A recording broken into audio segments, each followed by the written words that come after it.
أعوذ بالله السميع العليم من الشيطان اللعين الرجيم. بسم الله الرحمن الرحيم.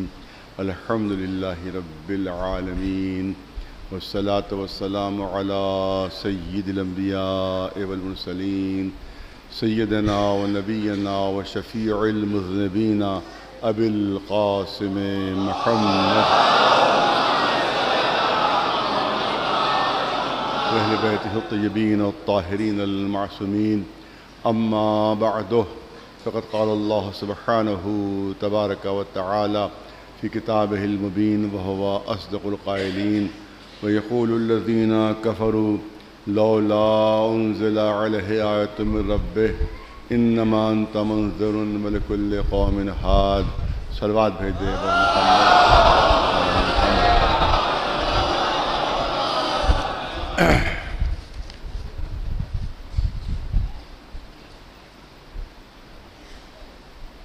مجلس اعضاء کا اعلان ہے کہ ہر سال کی طرح اس سال بھی 6 محرم کو بوقت 8 بجے شب بمقام کربلا شاہ نصیر الدین حیدر صاحب ایک مجلس اعضاء منعقد ہوگی، جس کو مولانا سید محمد عابدی صاحب قبلہ خطاب فرمائیں گے۔ بعد مجلس کے حوالے جناب اصغر برآمد ہوگا۔ تمام انجمنیں جو ہیں وہ بہت سی مشہور انجمنیں نوحہ خوانی کریں گے۔ بعد جلوس نظر مولا کا انتظام ہے۔ 6 محرم کو 8:30 بجے شب یہ پروگرام ہوگا۔ صلوات بھیجتے پر محمد۔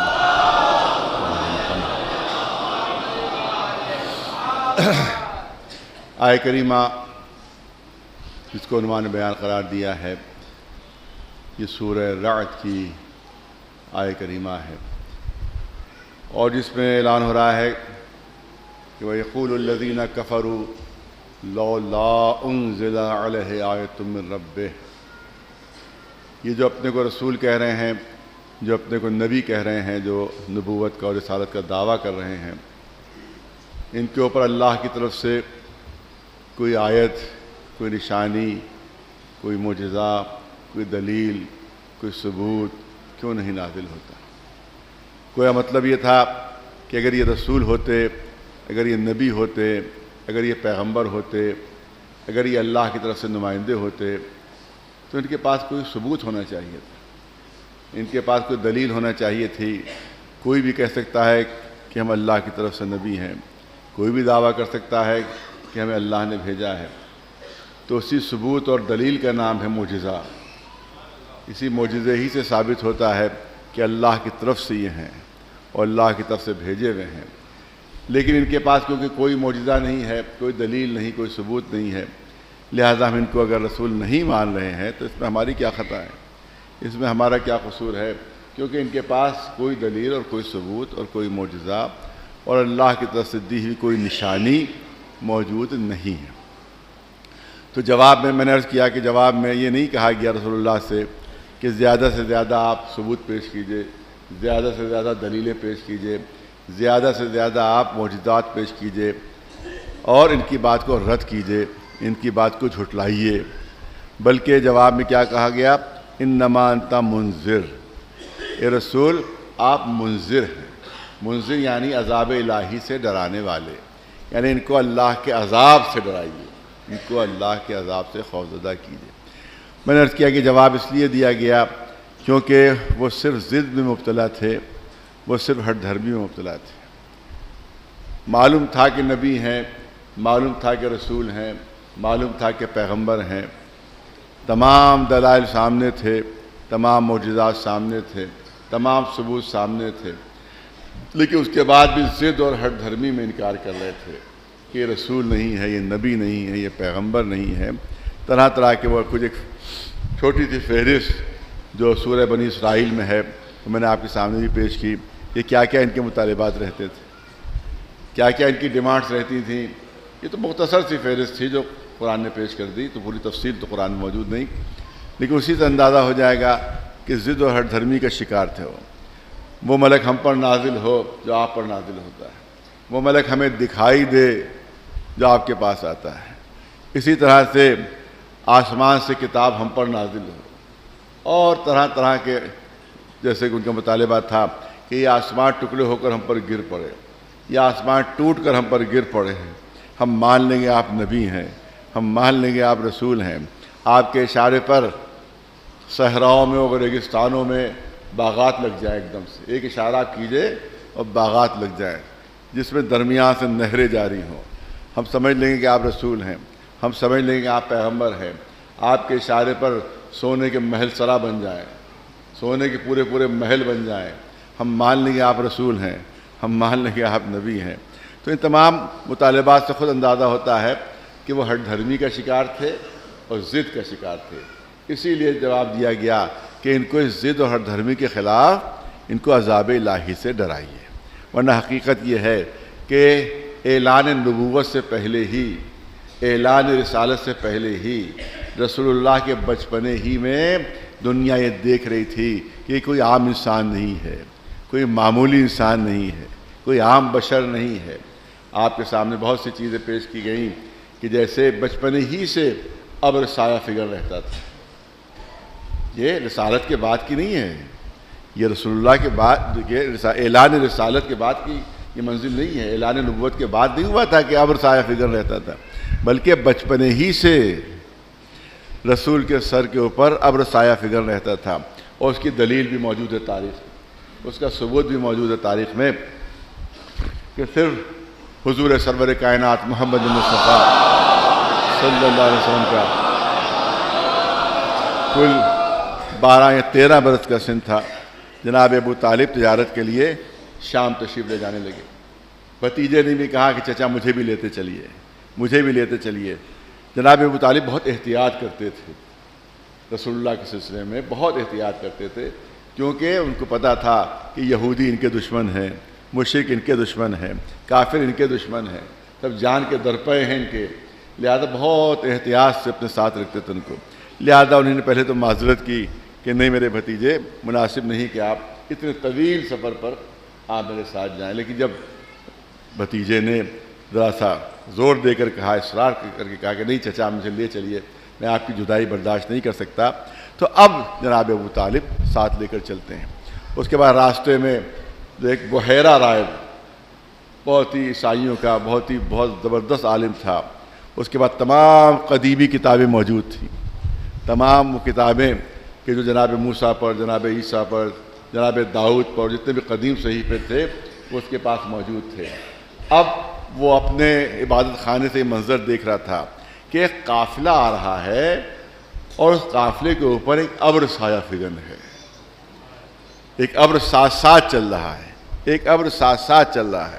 اس کو تعجب ہوا کہ یہ کیسا قافلہ ہے کہ ابر اس کے ساتھ ساتھ چل رہا ہے، تو اس نے اپنے آدمیوں کو بھیج کر کہا کہ ان لوگوں کو بلا لو، میں ان کی دعوت کرنا چاہتا ہوں۔ ایک دعوت کے اوپر بلایا، سب لوگوں نے دعوت قبول کر لی، جناب ابو طالب نے بھی دعوت قبول کر لی، لیکن رسول اللہ کا سن کیونکہ 12-13 برس کا تھا، لہذا ان کو وہیں پر چھوڑ دیا، وہیں چھوڑ دیا، ان کو ساتھ نہیں لے گئے۔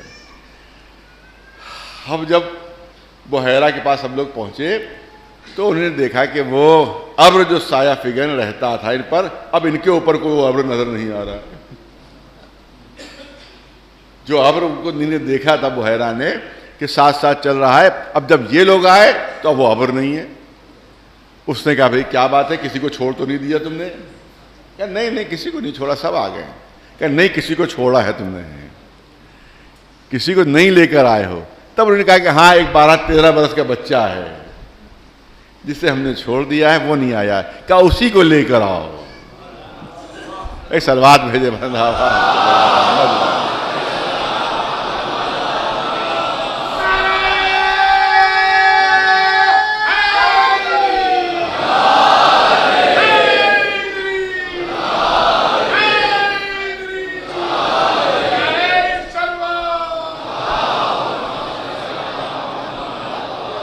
اسی کو لے کر آؤ، یہ دعوت تمہارے لیے نہیں ہے، اسی کے لیے ہے۔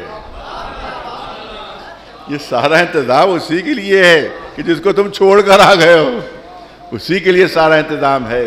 رسول اللہ تشریف لائے، چہرے پر نگاہ جم گئی، کتابوں کو پڑھنا شروع کیا، اور تمام صحیفوں میں وہی حلیہ تھا کہ جو رسول اللہ سامنے بیٹھے ہوئے تھے۔ جناب ابو طالب سے کہا کہ اپنے بھتیجے کی بہت حفاظت کرنا، دنیا اس کی دشمن ہو جائے گی۔ ایک سلوات بھیجے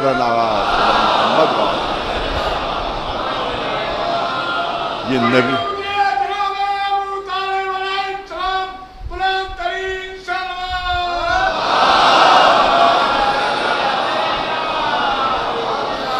جناب ابو طالب کے لیے تاکید کر دی کہ دیکھو بہت حفاظت سے رکھنا اس کی دنیا ان کی دشمن ہو جائے گی، اور جب دنیا کو خبر ہوگی کہ یہی نبی ہیں، یہی رسول ہیں، یہی پیغمبر ہیں، تو ابتدا ہی سے ابر سایہ فگن رہتا تھا۔ نہیں، بہت توجہ چاہوں گا، باذوق مجمع ہے۔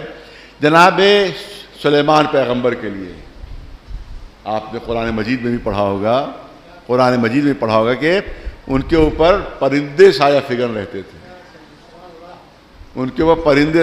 رہتے تھے، تاکہ ان کے اوپر دھوپ نہ آنے پائے، ان کے اوپر سورج کی روشنی نہ آنے پائے، لہذا پرندے سایہ کیے رہتے تھے۔ ارے بہت توجہ چاہوں گا، باذوق مجمع میرے سامنے، پرندے سایہ، وہی آپ پورا واقعہ ہے کہ ایک جگہ سے اب جو دھوپ آنے لگی تو دیکھا کہ ایک جگہ خالی ہے، وہاں سے دھوپ آ رہی ہے۔ کہا کہ یہ کیا بات ہے، یہ دھوپ کیسی؟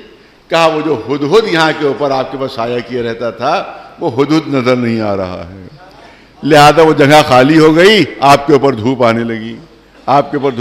اس کے بعد پورا واقعہ آپ کے سامنے ہے کہ وہ ہدہد جو ہے وہ آیا تھا، اس نے بھی جناب بلقیس کا پورا واقعہ بیان کیا تھا کہ ملک سبا سے میں آ رہا ہوں، یہ وہ۔ تو اس کا مطلب یہ ہے کہ قرآن خود گواہی دے رہا ہے کہ جناب سلیمان پیغمبر کے اوپر جو ہے وہ پرندے سایہ کرتے تھے، سلیمان پیغمبر کے سر کے اوپر پرندے سایہ فگن رہتے تھے تاکہ سلیمان پیغمبر پر دھوپ نہ آنے پائے۔ لیکن ہمارا رسول ہمارا رسول جو ہے وہ رحمت للعالمین ہے، ارحم الراحمین کا نمائندہ ہے، رحمت للعالمین ہے۔ توجہ رہے کہ اگر رسول بھی حکم دے دیتے، یہ فخر سلیمان ہے، توجہ رہے، یہ فخر سلیمان ہے۔ اگر رسول بھی حکم دے دیتے تو ان کے اوپر بھی پرندے سایہ فگن ہو جاتے، بہت توجہ، ان کے اوپر بھی پرندے سایہ فگن ہو جاتے، مگر رزلٹ کیا ہوتا، نتیجہ کیا ہوتا؟ پرندے دھوپ میں ہوتے، رسول سائے میں ہوتے۔ ارے توجہ رہے،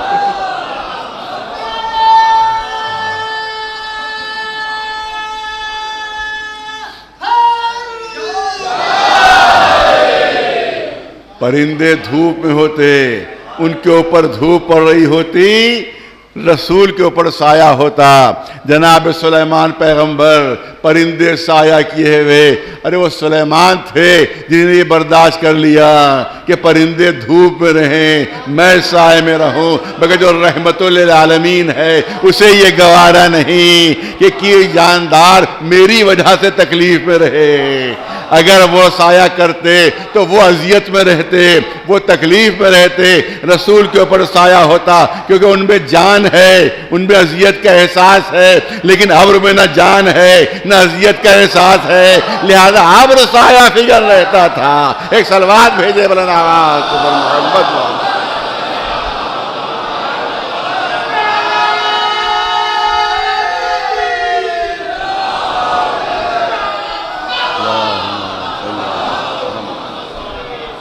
اور دوسرا پہلو یہ ہے، بہت باذوق مجمع ہے، دوسرا پہلو یہ ہے کوئی بھی کہہ سکتا تھا کہ یہ سلیمان پیغمبر کا معجزہ نہیں تھا، یہ معجزہ نہیں تھا بلکہ پرندوں کو تربیت دے دی تھی انہی نے۔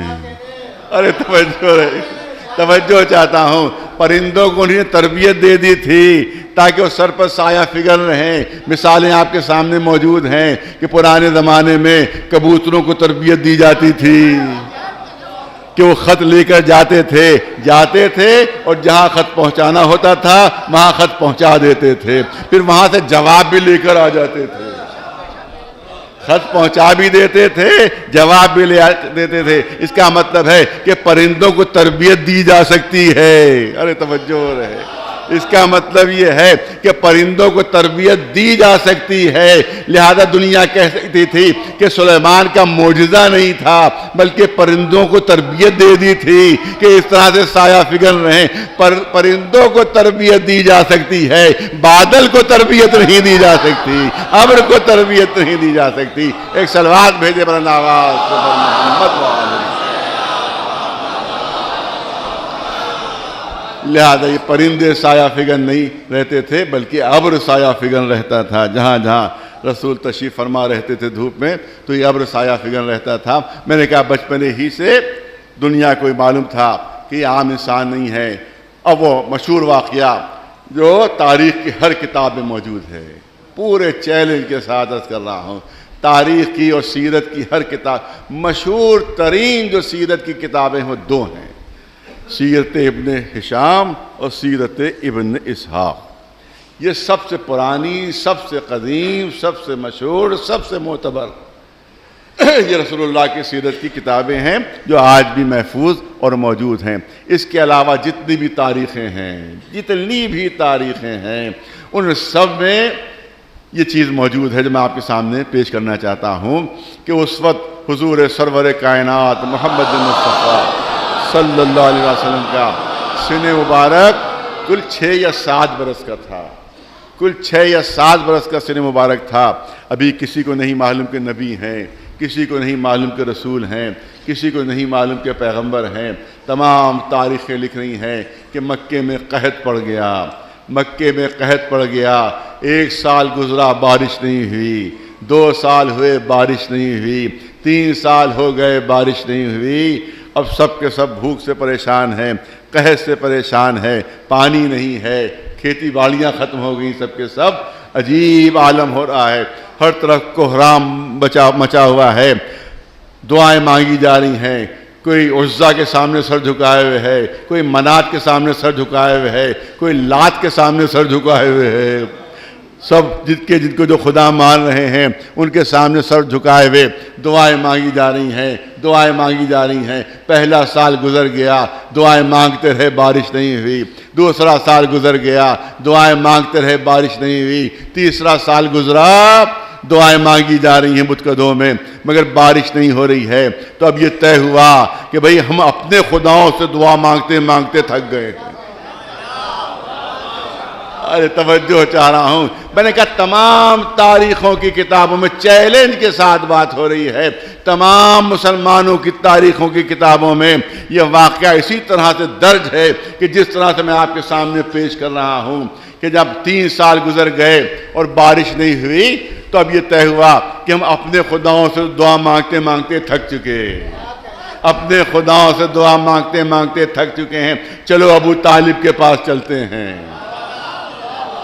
چلو ابو طالب کے پاس چلتے ہیں اور ابو طالب سے گزارش کرتے ہیں کہ ہم اپنے خداؤں سے دعا مانگتے مانگتے تھک گئے ہیں، اے ابو طالب اب آپ اپنے خدا سے دعا مانگیے۔ ارے توجہ رہے، اے ابو طالب اب آپ اپنے خدا سے دعا مانگیے۔ تمام سرداران مکہ، تمام جتنا مجمع تھا کافر و مشرکوں کا، سب جناب ابو طالب کے دروازے پر پہنچے۔ دروازہ کھٹکھٹایا گیا، جناب ابو طالب باہر نکلے، دیکھا سرداران مکہ موجود ہیں، تمام ایک بہت بڑا مجمع موجود ہے۔ کہے کے لیے آئے ہو؟ کیوں آئے ہو؟ کہا اے ابو طالب ہم اپنے خداؤں سے دعا مانگتے مانگتے تھک چکے ہیں، ہم اس لیے آئے ہیں اے ابو طالب اب آپ اپنے خدا سے دعا مانگیے۔ ارے اے ابو طالب اب آپ اپنے خدا سے دعا مانگیے۔ خود مشرک گواہی دے رہے ہیں، خود کافر گواہی دے رہے ہیں کہ ہمارا خدا کوئی اور ہے، ابو طالب کا خدا کوئی اور ہے۔ اے ابو طالب اب آپ اپنے خدا سے دعا مانگیے، اب آپ اپنے خدا سے دعا مانگیے۔ جناب ابو طالب نے عجب انداز اختیار فرمایا، فرماتے ہیں پورے مکے میں اعلان کر دو، پورے مکے میں اعلان کر دو کہ کل صبح میں کعبے کے پاس دعا مانگنے پہنچ رہا ہوں۔ اور توجہ چاہ رہا ہوں، پورے مکے میں اعلان کر دو کہ میں کل صبح دعا مانگنے کعبے کے پاس پہنچ رہا ہوں، سب جمع ہو جائیں، پورا شہر جمع ہو جائے، پورا شہر جمع ہو جائے۔ صاحبان ذوق ہیں، اے ابو طالب آپ نے بڑا خطرہ مول لے لیا ہے، اے ابو طالب آپ نے بڑا رسک مول لے لیا ہے۔ آپ دیکھیں کتنا ہی بڑا متقی کیوں نہ ہو، کتنا ہی بڑا پرہیزگار کیوں نہ ہو، کتنا ہی بڑا عبادت گزار کیوں نہ ہو، کتنا ہی بڑا نمازی پرہیزگار کیوں نہ ہو، اگر آپ اس کے پاس جائیں گے اور اس سے کہیں کہ ہمارے لیے دعا مانگ دیجئے، تو یہ تھوڑی کہے گا کہ میں تمہاری دعا نہیں مانگوں گا۔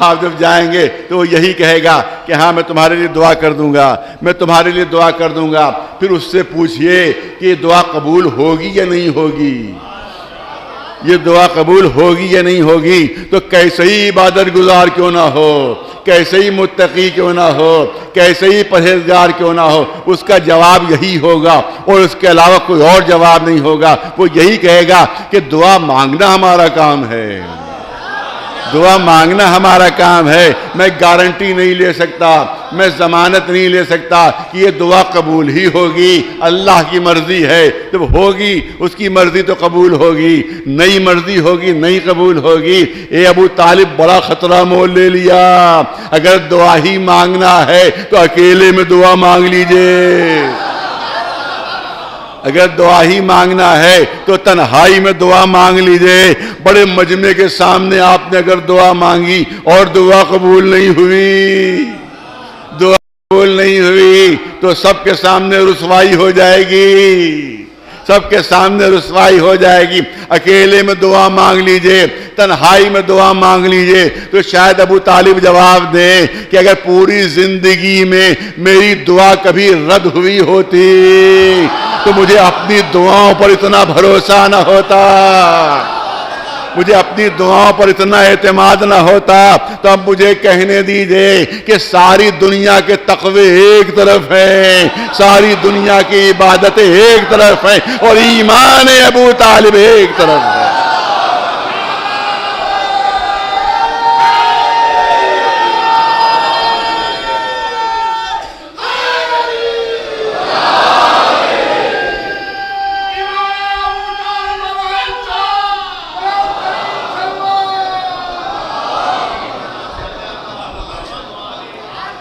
صبح نمودار ہوتی ہے، صبح نمودار ہوتی ہے، جناب ابو طالب گھر سے نکلتے ہیں، چھوٹے سے بھتیجے ساتھ ساتھ ہیں، 6-7 برس کا سن ہے، وہ ساتھ ساتھ ہیں، کعبے کے قریب پہنچتے ہیں۔ جب کعبے قریب پہنچے تب دیکھنے والوں نے منظر دیکھا کہ جناب ابو طالب نے اپنے چھوٹے سے بھتیجے سے کہا، اے میرے بھتیجے آپ اس طرح سے کھڑے ہو جائیے کہ آپ کی پیٹھ کعبے کی طرف ہو اور چہرہ میری طرف ہو،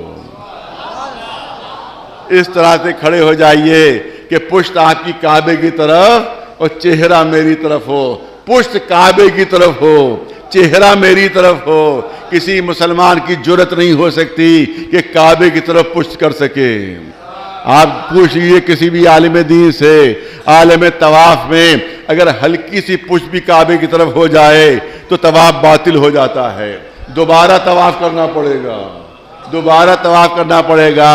ضرورت نہیں ہو سکتی کہ کوئی پشت کعبے کی طرف کر لے، لیکن ابو طالب رسول سے فرما رہے ہیں اس طرح سے کھڑے ہوئیے کہ پشت کعبے کی طرف ہو، چہرہ میری طرف ہو۔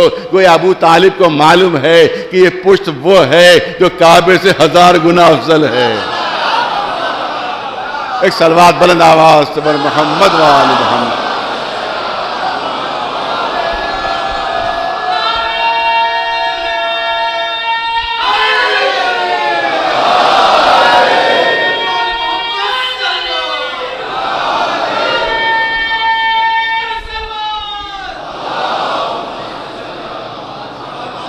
یہ پشت وہ ہے جو کعبے سے 1000 گنا افضل ہے۔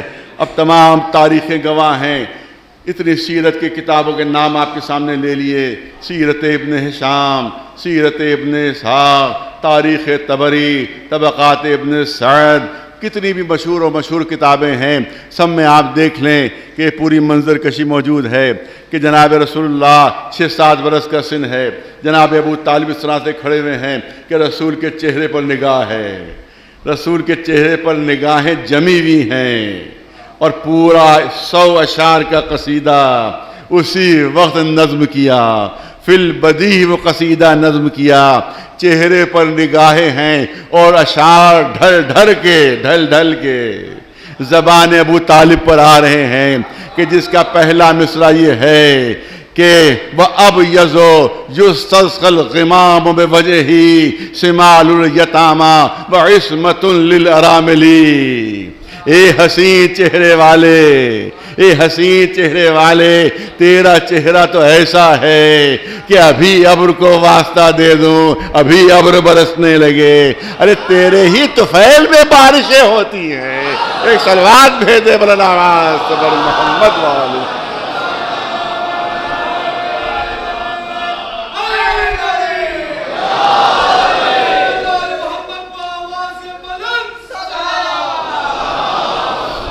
تیرے ہی طفیل میں بارشیں ہوتی ہیں۔ 6-7 برس کا سن ہے رسول اللہ کا، اور جناب ابو طالب فرما رہے ہیں کہ تیرے ہی بدولت بارش ہوتی ہے، تیرے ہی طفیل میں بارش ہوتی ہے۔ یہ ہے ایمان ابو طالب۔ شمال الیتامى وعصمۃ للارامل۔ ارے آپ یتیموں کے بھی سرپرست ہیں اور بیواؤں کے بھی پناہ گاہ ہیں۔ اور اسی میں ایک شعر اور بھی ہے، بہت توجہ رہے، ایک شعر اور ہے، وہ اس طرح سے ہے کہ اعوذ برب الناس من کل طاعن، اعوذ برب الناس من کل طاعن علینا بسوء وملح بباطل۔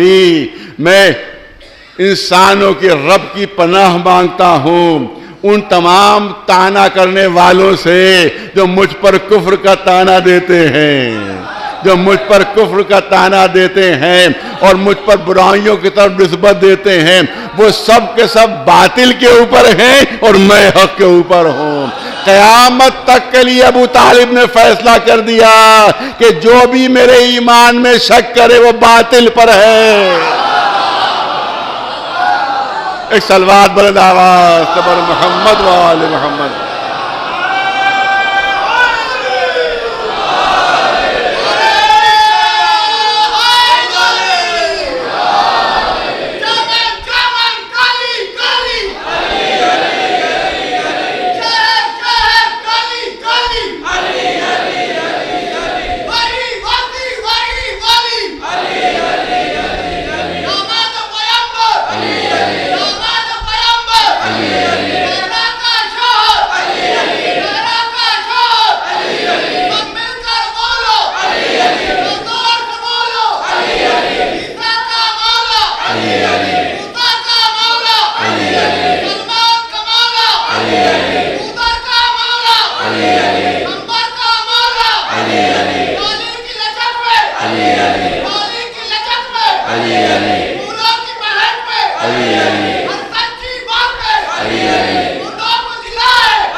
شعر آپ نے سنا، قصیدے جناب ابو طالب آج بھی عربی ادب کی کتابوں میں یہ قصیدہ لامیہ کے نام سے مشہور ہے، اور آج بھی عرب کے جو پڑھنے والے ہیں ادب کے، ان کو آج بھی یہ قصیدہ پڑھایا جاتا ہے عربی ادب میں۔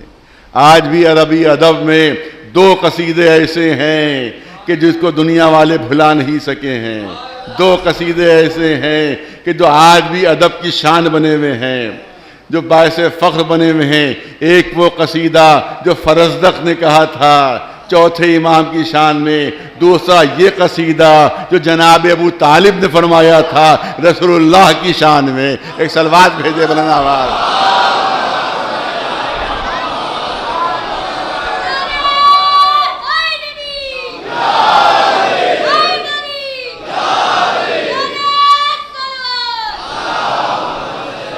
بہت توجہ رہے جو عرض کرنا چاہتا ہوں، یہاں سے بھرپور توجہ چاہتا ہوں آپ حضرات کی۔ شعر کیا ہے جو ابھی میں نے آپ کے سامنے پیش کیا کہ اعوذ برب الناس، جناب ابو طالب فرمان، رسول اللہ کا سن ہے 6 یا 7 برس کا، جناب ابو طالب کے زبان پر شعر ہے اعوذ برب الناس، قرآن کا آخری سورہ کون ہے؟ قرآن کا آخری سورہ قل اعوذ برب الناس، قل اعوذ برب الناس، آخری سورہ شروع ہو رہا ہے اعوذ برب الناس سے، آخری سورہ شروع ہو رہا ہے اعوذ برب الناس سے، اور پہلا سورہ کیا ہے؟ الحمدللہ رب العالمین۔ پہلا سورہ کیا ہے؟ الحمدللہ رب العالمین۔ سبط ابن جوزی بہت مشہور سنی عالم، بہت مشہور سنی عالم، اس کے علاوہ پتہ نہیں کتنے علماء نے تحریر کیا ہے کہ جب جناب ابو طالب نے، جب ان کا نکاح ہو رہا تھا جناب فاطمہ بنت اسد سے، تو جناب ابو طالب نے خطبہ نکاح خود پڑھا تھا، خطبہ نکاح خود پڑھا تھا۔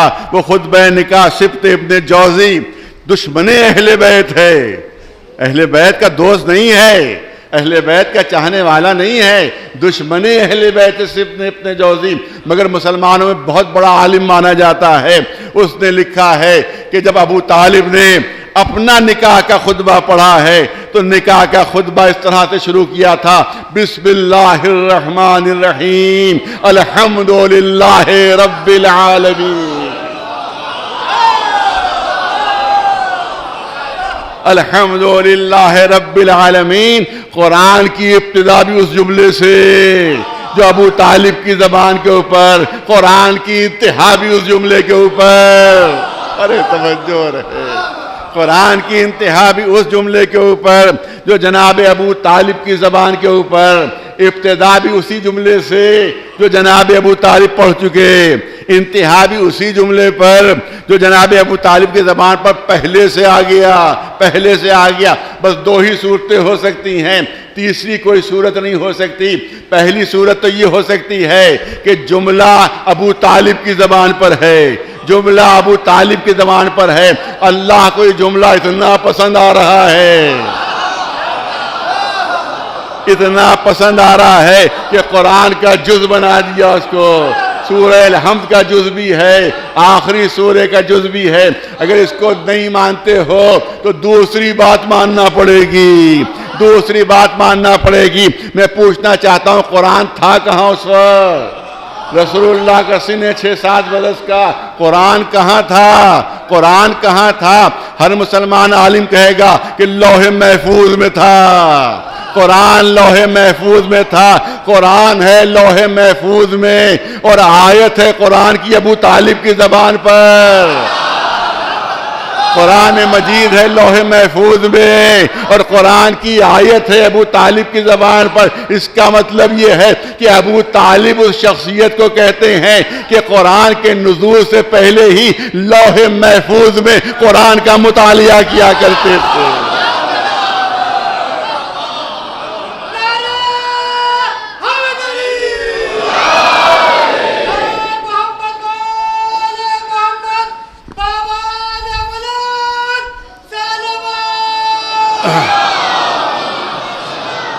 الحمدللہ رب العالمین، الحمدللہ رب العالمین۔ جیسے ہی قرآن مسلمان کھولتا ہے، پہلے ہی سورہ، پہلے ہی صفحے کے اوپر وہ جملہ موجود جو جناب ابو طالب کی زبان کے اوپر، اور آپ کسی بھی، آپ جانتے ہیں سب بچے کو واقفیت ہے کہ 114 سورے ہیں قرآن مجید میں، 114 سورے ہیں قرآن مجید میں۔ آپ نماز میں دوسرا سورہ کوئی بھی پڑھ لیجئے، دوسرا سورہ کوئی بھی پڑھ لیجئے، سورہ بقرہ شروع کر دیجئے، سورہ رحمان شروع کر دیجئے، سورہ نساء شروع کر دیجئے، دوسرا سورہ کوئی پڑھ سکتے ہیں، لیکن پہلا سورہ واجب ہے کہ سورہ الحمد ہونا چاہیے۔ تمام مسلمان فرقے اس بات پر متفق ہیں کہ بغیر سورہ الحمد کے نماز نہیں ہو سکتی، بغیر سورہ الحمد کے نماز نہیں ہو سکتی۔ جب تک کہ سورہ الحمد نہ پڑھے اس وقت تک نماز ہو ہی نہیں سکتی، چاہے پورا قرآن کیوں نہ پڑھ جائے، توجہ رہے، چاہے پورا قرآن کیوں نہ پڑھ جائے نماز نہیں ہوگی۔ جب تک سورہ الحمد کو شامل نہ کیا جائے. سورہ الحمد پڑھو تو نماز ہوگی کہ جس میں وہ لفظیں کہ جو جناب ابو طالب کی زبان پر، جس میں وہ آیت جو جناب ابو طالب کی زبان کے اوپر، جب تک سورہ الحمد نہ ہو اس وقت تک نماز نہیں ہو سکتی. پالنے والے سورہ الحمد کی اہمیت کو اگر بتانا تھا تو ایک ہی رکعت میں واجب کر دیتا.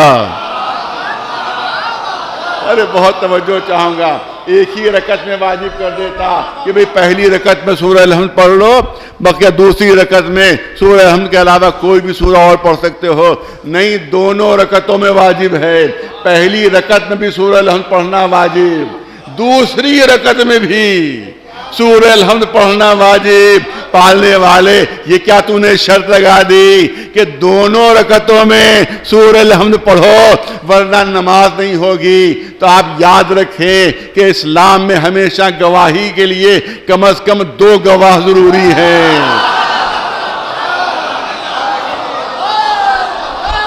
جب تک 2 گواہ نہ ہوں گواہوں کی تعداد مکمل نہیں ہوتی.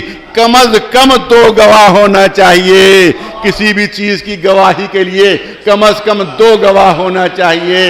ہمارے ہی خاندان کے شاعر جناب ذاکر لکھنوی، ان کی مشہور ان کا ربائی ہے کہ احمد کو جو اللہ نے شاہی دے دی، احمد کو جو اللہ نے شاہی دے دی، ہر چیز انہیں تا مہو ماہی دے دی. شک لائے جو، بہت توجہ، شک لائے جو اعجاز نبی میں کافر، مہتاب نے 2 ہو کے گواہی دے دی.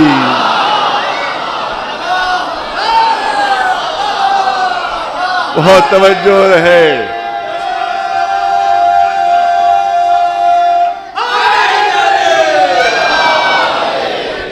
مہتاب نے 2 ہو کے گواہی دے دی. اس کی اہمیت و امتیاز یہی ہے کہ اگر اکیلا گواہی دیتا تو گواہوں کی تعداد پوری نہ ہوتی، اس لیے 2 ہو کر گواہی دی تاکہ گواہوں کا جو نصاب ہے وہ پورا ہو جائے.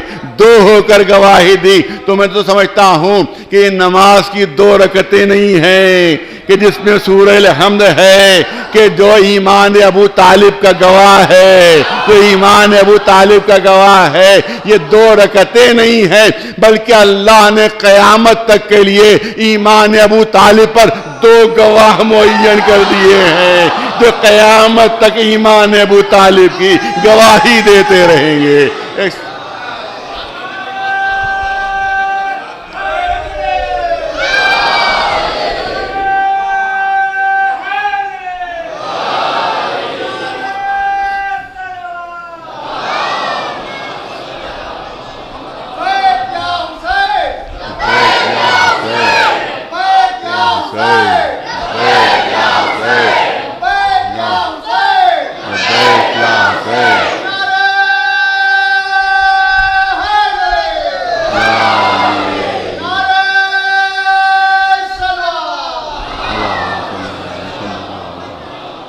بس جناب ابو طالب کا کون ذکر آ گیا ہے، لہذا 2-4 جملے اور عرض کرنا چاہتا ہوں.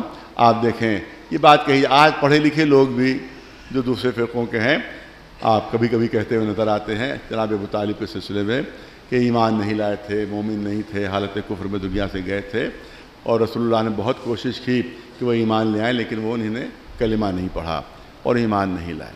اور جب ہم اصرار کرتے ہیں کہ نہیں صاحب ایمان اور صاحب اسلام تھے، تو وہ کہتے ہیں بھئی آپ اتنا اصرار کیوں کر رہے ہیں؟ ان کے سلسلے میں آپ کو اتنی ضد کیوں ہے کہ مومن تھے؟ کبھی کبھی یہ بھی سننے کو ملتا ہے کہ آپ کو اتنی ضد کیوں ہے مومن تھے؟ ظاہر ہے کہ وہ کوئی امام نہیں تھے، رسول نہیں تھے، پیغمبر نہیں تھے. تو امام، رسول، پیغمبر نہیں تھے تو اگر ہم ان کو کہہ رہے ہیں کہ حالت کفر میں دنیا سے گئے تو آپ اتنی شدت سے کیوں کہہ رہے ہیں کہ نہیں وہ مسلمان تھے؟ کون سی آفت آ جائے گی اگر ہم ان کو کافر مان لیں گے؟ کون سی قیامت ٹوٹ پڑے گی اگر ہم کو کافر مان لیں گے؟ ظاہر ہے کہ نہ امام، نہ پیغمبر، نہ رسول. اب اگر ہم کو کافر مانتے بھی ہیں تو آپ لوگ اتنا زیادہ شدت سے ان کے ایمان پر اصرار کیوں کرتے ہیں؟ یہ ہم سے کبھی کبھی بات کہی جاتی ہے. تو میں عرض کرنا چاہوں گا کہ اگر ہم نے جناب ابو طالب کو معاذ اللہ کافر و مشرک مان لیا تو آپ کہتے ہیں کون سی قیامت ٹوٹ پڑے گی، کون سا آسمان پھٹ پڑے گا؟ تو میں کہوں گا واقعی قیامت ٹوٹ پڑے گی. آپ جو کہہ رہے ہیں وہی ہوگا. واقعی قیامت ٹوٹ پڑے گی, واقعی آسمان پھٹ پڑے گا.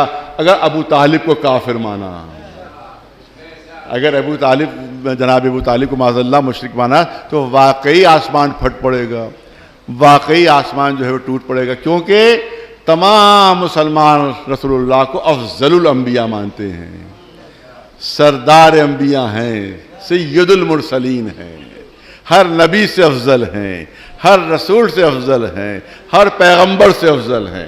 ہے مسلمان کا عقیدہ نہیں ہے, یہ بھی عقیدہ نہیں, یہ بھی چھوڑ دیا ہے.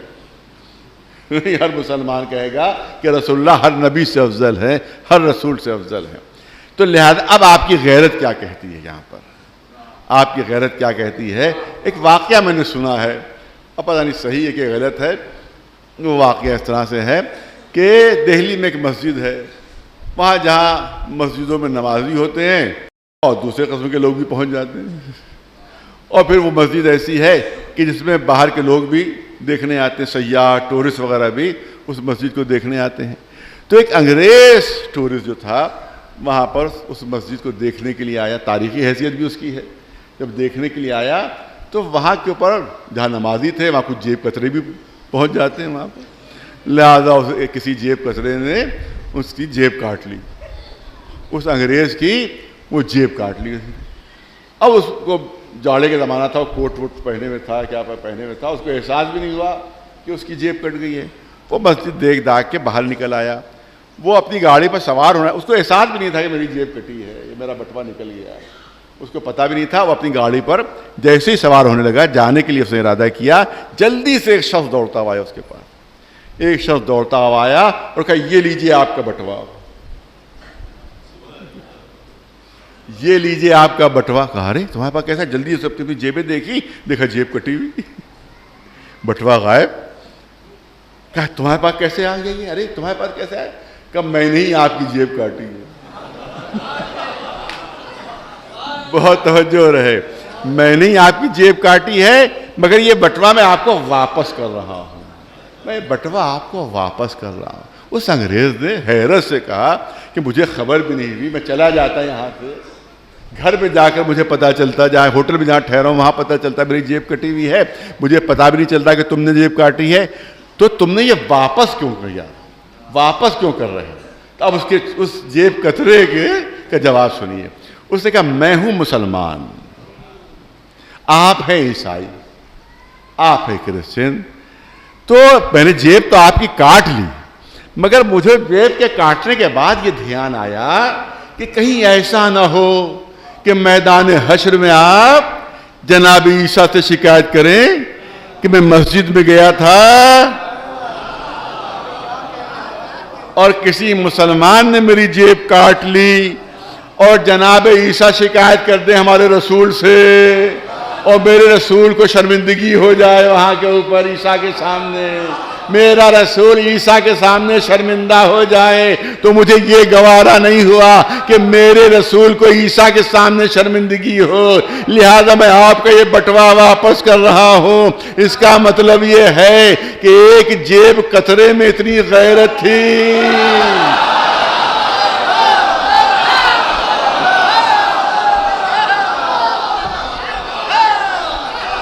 ایک جیب کترے میں اتنی غیرت تھی کہ کہیں رسول کا سر نہ جھک جائے عیسیٰ کے سامنے.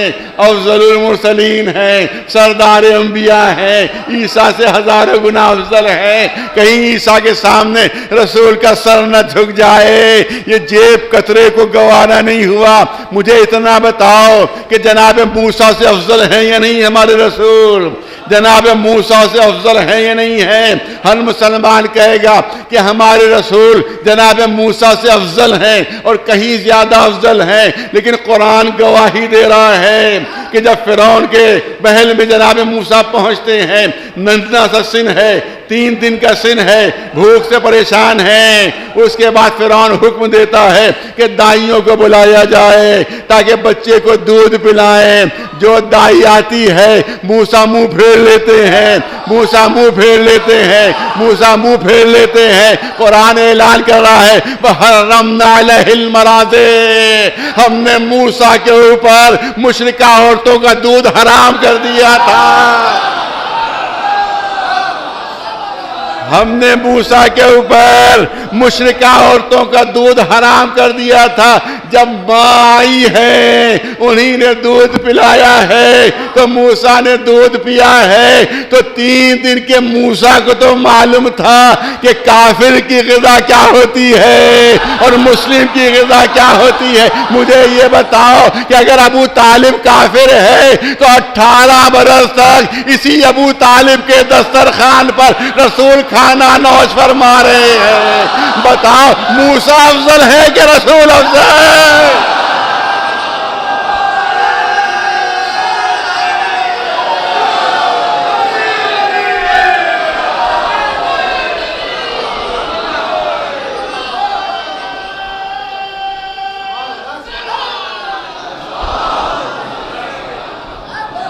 یہ بتاؤ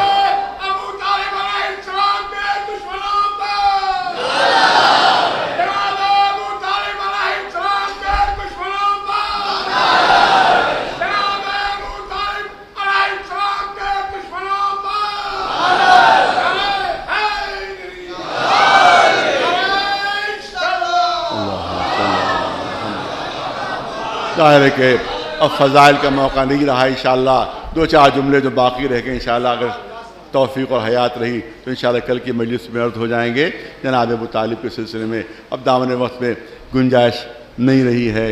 ہاں یہی خانوادہ ابو طالب ہے کہ جس نے اسلام کی حفاظت کی ہے، جو اسلام کا مکمل ترین نمونہ، جو اسلام کا بہترین نمونہ۔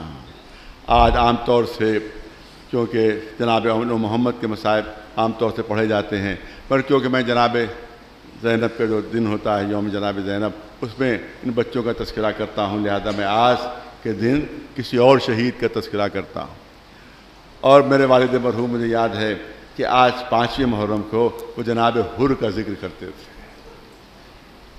کردار اہل بیت ہے، یہ کردار خانوادہ رسالت ہے کہ جس وقت حر نے چاروں طرف سے آ کر گھیرا ہے، 1000 کا لشکر ہے جو حر کے ساتھ ہے، امام کے ساتھ کل 72 لوگ ہیں، ان میں چھوٹے چھوٹے ننھے بچے بھی ہیں، جس میں 3 برس کی سکینہ بھی ہے، جس میں ایک ننھا سا علی اصغر بھی ہے۔ حر نے چاروں طرف سے گھیر لیا۔ اے حر کیا بات ہے، کیوں آئے ہو؟ کہا آپ کو گرفتار کرنے آئے ہیں، آپ کو ابن زیاد کے دربار میں گرفتار کر کے لے جانا ہے۔ روایت کہتی ہے کہ امام کی نگاہ حر کے چہرے پر پڑی، دیکھا حر کے چہرے کا رنگ زرد ہے۔ کہا کیا بات ہے، تمہارے چہرے کا رنگ زرد ہو رہا ہے، کیا بات ہے؟ کہا فرزند رسول ہمارا پانی ختم ہو گیا ہے، ہم سب پیاسے ہیں، ہم سب پیاس سے تڑپ رہے ہیں۔ تو امام نے فرمایا گرفتار بعد میں کرنا، پہلے پانی تو پی لو۔ حکم دیا کہ سب کو پانی پلایا جائے۔ 1000 لوگ تھے ادھر کل 72 لوگ تھے۔ ظاہر 72 کے لیے کتنا پانی ہوگا، ادھر 1000 لوگوں کو پانی پلانا تھا، سب کو پانی پلایا۔ اور اس کے بعد امام کا حکم یہ تھا کہ جانوروں کو بھی سیراب کیا جائے، اور جب تک کوئی جانور خود اپنا چہرہ نہ ہٹا لے پانی سے، اس وقت تک کے سامنے سے پانی ہٹایا نہ جائے، حکم امام کا۔ اس کے بعد روایت کہتی ہے ایک شخص خود کہتا ہے کہ میں اتنا پیاسا تھا اور پیاس میں اتنا گھبرایا ہوا تھا کہ جب بھی پانی پینا چاہتا تھا ہاتھ کانپ جاتا تھا، پانی گر جاتا تھا، ہاتھ کانپ جاتا تھا، پانی گر جاتا تھا۔ جیسے امام حسین نے منظر دیکھا وہ کہتا ہے حسین خود آگے بڑھے اور آگے بڑھ کر اپنے ہاتھوں سے مجھے پانی پلایا۔ عزاداروں مجھے اتنا بتا دو کہ اگر دشمنوں کو یہ پانی نہ پلایا گیا ہوتا تو پھر 7 محرم سے حسین کے بچے پیاسے نہ ہوتے، لیکن بچوں کا پیاسا ہونا گوارا کر لیا، مگر دشمن کا پیاسا رہنا آقا حسین نے گوارا نہیں کیا۔ حسین کے بچے پیاس سے تڑپ رہے ہیں، التش التش کی صدائیں بلند ہیں، مگر ان 1000 لوگوں میں سے کسی کی غیرت نہیں جاگ رہی ہے۔ ارے یہی حسین تو ہے کہ جنہوں نے اپنے بچوں کا پانی ہمیں پلا دیا تھا، لیکن حر کی غیرت جاگ گئی۔ شب عاشور روایت کہتی ہیں کہ حر پوری رات ٹہل رہے ہیں، پوری رات ٹہل کر گزاری۔ عجیب بے چینی کا عالم ہے، عجیب اضطراب کا عالم ہے۔ پہنچ جاتے ہیں اسی شب میں عمر سعد کے پاس جو سردار لشکر ہے۔ اے عمر سعد، کیا کل جنگ ہو کر رہے گی؟ کیا طے ہو گیا کل جنگ ہوگی؟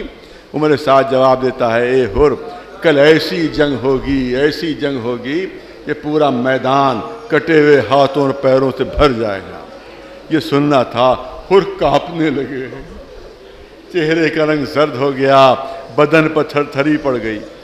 پسر سعد نے گھبرا کر کہا، اے حر، ارے اس وقت کوفے کے سب سے بڑے بہادر تم ہو، تم سے بڑھ کر کوفے میں کوئی بہادر نہیں ہے، لیکن جنگ کے نام سے تمہارے چہرے کا رنگ زرد ہو گیا، بدن پر تھر تھری پڑ گئی کہ جنگ سے ڈر گئے۔ حر فرماتے ہیں کہ نہیں نہیں، جنگ سے نہیں ڈرا ہوں، بلکہ ایک طرف جہنم ہے، ایک طرف جنت ہے۔ جہنم میں جلنے کی مجھ میں تاب نہیں، جہنم میں جلنے کی مجھ میں طاقت نہیں۔ پوری رات جاگ کر گزاری، یہاں تک کہ صبح نمودار ہوتی ہے، صبح نمودار ہوتی ہے۔ چلے امام حسین کے لشکر کی طرف، مگر اس طرح سے چلے کہ جیسے ایسا اندازہ ہو کہ اپنے گھوڑے کو فرات میں پانی پلانے لے جا رہے ہیں۔ پہلے فرات کا رخ کیا، اس کے بعد وہاں سے مڑے امام حسین کی طرف۔ بیٹا ساتھ ہے، غلام ساتھ ہے۔ راستے میں بھائی ملا، بھائی نے پوچھا، اے حر کدھر جا رہے ہو؟ اے حر کہاں جا رہے ہو؟ کہ آقا کی خدمت میں جا رہا، اپنے گناہوں کو معاف کروانے جا رہا، اپنی خطا کو معاف کروانے جا رہا۔ بھائی نے کہا، ارے اتنا بڑا جرم کیا ہے تم نے، اتنا بڑا گناہ کیا ہے تم نے، آج جو حسین کے بچے پیاس سے تڑپ رہے ہیں، یہ تمہاری وجہ سے؟ تم معافی مانگنے جا رہے ہو، کیا حسین معاف کر دیں گے تمہیں؟ کہ نواز رسول تمہیں معاف کر دیں گے؟ حر کا جواب سن لیجئے۔ حر جواب دیتے ہیں، میرا آقا بہت کریم ہے، میرے آقا کا دل بہت وسیع ہے، مجھے یقین ہے کہ میرا آقا مجھے معاف کر دے گا، میرا مولا مجھے معاف کر دے گا۔ قریب پہنچتے ہیں، اپنے بیٹے سے کہتے ہیں، گھوڑے سے اترے، اپنے بیٹے سے کہا کہ میرے ہاتھ رومال سے باندھ دو۔ ہاتھ باندھ دیے، کہ آبا جو ہے وہ میرے چہرے پر ڈال دو۔ میں حسین کا سامنا کیسے کروں گا؟ میں آقا کا سامنا کیسے کروں گا؟ میرے چہرے کو چھپا دو، ہاتھوں کو باندھ دو۔ حر اس عالم میں پہنچے امام حسین کے قریب، اپنا سر امام حسین کے پیروں پر رکھ دیا، قدموں پر رکھ دیا۔ امام فرماتے ہیں کہ اے آنے والے، سر تو اٹھا۔ ارے تو ہے کون؟ کہ آقا اس وقت تک سر نہیں اٹھاؤں گا جب تک یہ نہ کہہ دیجئے کہ معاف کیا، جب تک یہ نہ کہہ دیجئے کہ معاف کیا۔ امام حسین نے فرمایا، میں نے بھی معاف کیا اور میرے خدا نے بھی معاف کیا۔ اب حر نے سر اٹھایا، کہ آقا میں ہوں گناہگار ہوں، میں ہوں گناہگار ہوں، آپ کے بچوں کو بہت ستایا ہے میں نے، اہل بیت کو بہت اذیت دی ہے، ذرا اجازت دیجئے میں بیویوں سے بھی معافی مانگ لوں، میں شہزادیوں سے بھی معافی مانگ لوں، میں ان سے بھی معافی مانگ لوں۔ اجازت ملی، پھر گھوڑے پر سوار ہوئے، خیموں تک پہنچے۔ خیمے کے قریب آ کر آواز دی، اے شہزادیوں، حر کا سلام قبول کرو، میں حر معافی مانگنے آیا ہوں۔ روایت کہتی ہے کہ جیسے ہی حر کی آواز سنی، بچوں نے فریاد کی، ہائے پیاس ہمیں مارے نہ، ہائے پیاس ہمارا کلیجہ بھونے دے رہی ہے۔ روایت کہتی ہے، سنیے سنیے، تاریخ کہتی ہے حر نے اپنے کو گھوڑے سے زمین پر گرا دیا، گھوڑے سے زمین پر گرایا، خود اپنا دور پھینکا اور خاک کربلا اٹھا اٹھا کر اپنے سر پر ڈالنے لگے۔ اے بیویو، اپنے گناہگار کو معاف کر دو۔ اے شہزادی زینب، وعدہ کیجئے کہ میدان حشر میں اپنی ماں سے میری شکایت نہ کیجئے گا، فاطمہ زہرا سے میری شکایت نہ کیجئے گا۔ شہزادی نے جناب فضہ سے کہلوایا، اے فضہ، جا کر کہہ دو کہ جب میرے بھائی نے معاف کیا تو میں نے بھی تمہیں معاف کیا، مگر اے حر، تم بھی ہمیں معاف کر دو، تم بھی ہمیں معاف کر دو۔ حر نے ہاتھ جوڑے، اے شہزادی معافی کیسی؟ کہ فضہ نے کہا شہزادی کہہ رہی ہیں کہ تم بھی ہمیں معاف کر دو۔ ارے شہزادی سے پوچھنا معافی کیسی؟ شہزادی نے فرمایا جب دشمن بن کر آئے تھے تو ہم نے اپنے حصے کا پانی پلا دیا تھا، اب دوست بن کر آئے ہو، پانی کا ایک قطرہ بھی موجود نہیں۔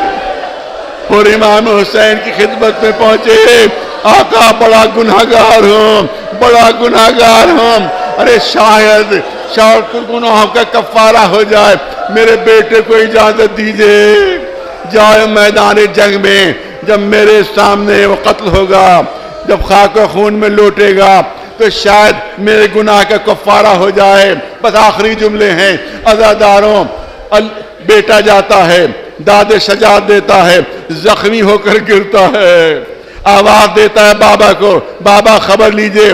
تیزی سے حر دوڑے، چاہتے تھے اپنے بچے کے قریب جائیں، اب جو قریب پہنچے تو دیکھا وہاں کوئی پہلے سے موجود ہے، کوئی پہلے سے موجود ہے۔ قریب پہنچے، دیکھا حسین حر سے پہلے پہنچ چکے، آقا حسین حر سے پہلے پہنچ گئے۔ حر نے لاش اٹھانا چاہی، حسین نے روک دیا، اے حر کیا غضب کر رہے ہو، کہیں بوڑھے باپ بھی جوان بیٹوں کے لاشیں اٹھاتے ہیں، ارے میں لاش اٹھاؤں گا۔ امام نے لاش اٹھائی، گنج شہیدہ میں رکھ دی۔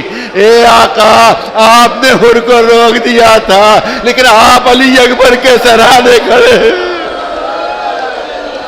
چاروں طرف حسرت سے دیکھ رہے ہیں، آقا کس کو ڈھونڈ رہے ہیں، کس کو تلاش کر رہے ہیں، ارے کہیں عباس نظر آ جائے، کہیں اور محمد نظر آ جائے، ارے کسی کو تو مدد کے لیے پکار۔ جب کوئی نظر نہیں آیا، تاریخ کہتی ہے کچھ چھوٹے چھوٹے بچے خیموں سے باہر نکل آئے، حسین نے انہی کو آواز دی، اے بنی ہاشم کے بچوں آؤ اور حسین کی مدد کرو۔ بس آخری دو جملے، بس آخری دو جملے، عزادار چھوٹے چھوٹے بچے لاشیں علی اکبر لیے ہوئے، پیچھے پیچھے حسین، والی اکبرہ والی اکبرہ کہتے ہوئے اس مقام پر پہنچے کہ جہاں قاسم کی لاش رکھی ہوئی تھی۔ روایت کہتی ہے کہ جناب علی اکبر کی لاش کو قاسم کی لاش کے قریب رکھا، روایت کہتی ہے حسین درمیان میں بیٹھ گئے، دونوں لاشوں کے درمیان میں بیٹھے، ایک پہلو میں علی اکبر کا لاشا، ایک پہلو میں قاسم کا لاشا، ایک ہاتھ علی اکبر کی لاش پر رکھا، ایک ہاتھ قاسم کی لاش پر رکھا۔ دیکھنے والوں نے منظر دیکھا، آسمان کی طرف رخ کیا، پالنے والے تو دیکھ رہا ہے میں غریب ہو گیا، میں بے سہارا ہو گیا، میرے دامن میں کچھ باقی نہیں بچا، ارے جو تھا تیری راہ میں نچھاور کر دیا، اب حسین کا دامن خالی ہے، اب تیری بارگاہ میں کیا پیش